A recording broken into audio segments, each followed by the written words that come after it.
So when we talk about an AI's voice, what are we even talking about? Is it, how we talk to it, or is it how it talks back to us? Well, it's actually both. And getting the difference between the two is really the key to unlocking what this technology can actually do.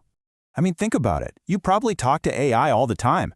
Alexa, what's the weather? Siri, set a timer for 10 minutes. We're giving it simple commands, right? It's not really a conversation. But what happens when we need to do something a little more complicated than just asking for a song? Because let's be honest, that's where all of this is going. AI is moving out of our kitchens and into our offices, into our creative work. It's becoming less of a simple tool and more of a real partner. And that shift changes everything about how we should be communicating with it. To really get a handle on how to have a better conversation with AI, we first need to look at the science behind it. Now, you might think, talking versus typing, what's the big deal? Well, as it turns out, the data shows it fundamentally changes how our brains and even our teams actually work. So there was this really fascinating paper from University College London. They set up this experiment where they had pairs of people work together on a task, and it gave them an AI assistant to help out. Here's the catch. Half the groups talked to the AI, and the other half had to type to it on a screen. And this is where you see this huge split. I mean, speaking is what we do, right? It's natural, it's fluid, it just fits right into the flow of a human conversation. You don't have to stop what you're doing, look away from your coworker, and start pecking at a keyboard. Using a screen, though, it forces you to completely switch gears. It's this separate, one-person action that can totally break the flow of the very collaboration it's supposed to be helping. And the results were just incredible. The groups who used their voice, they didn't just talk to the AI more. They were more curious, they asked more questions, their whole discussion just moved faster. But here's the wild part. Talking to the AI actually made them better at talking to each other. Okay, so the science is pretty clear. But this isn't just some abstract thing happening in a lab.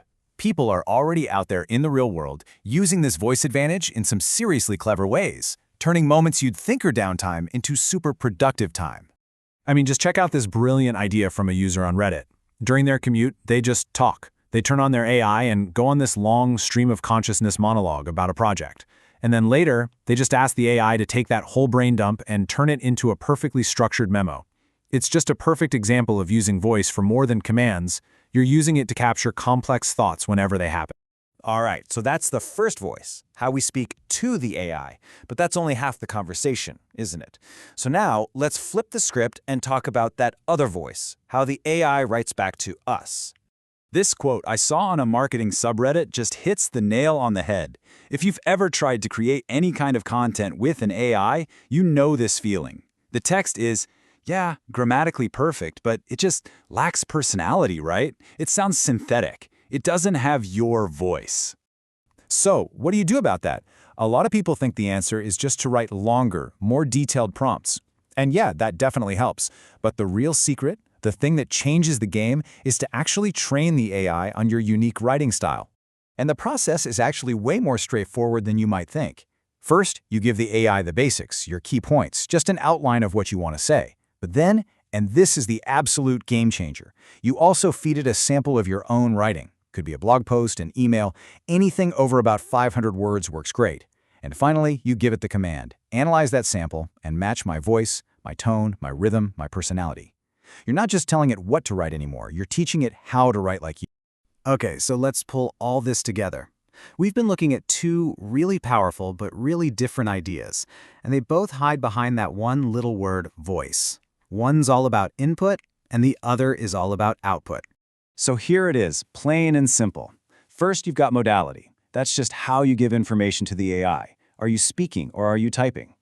Then you've got style, and that's the unique personality of what you get back, how the AI's writing actually sounds and feels. And that's really the big idea here. Unlocking the true potential of AI isn't about choosing one of these voices over the other. It's about mastering both. It's about using your spoken voice for that fluid, easy capture of ideas, and then training the AI's written voice to have an authentic, human style. That's the combo that takes AI from being a fancy calculator to a true creative partner. Which kind of leaves us with this final big question. When we can talk to our tools as naturally as we talk to our colleagues, and they can write back to us in a voice that sounds and feels like our own, maybe the future of work looks a lot less like typing and a whole lot more like a conversation.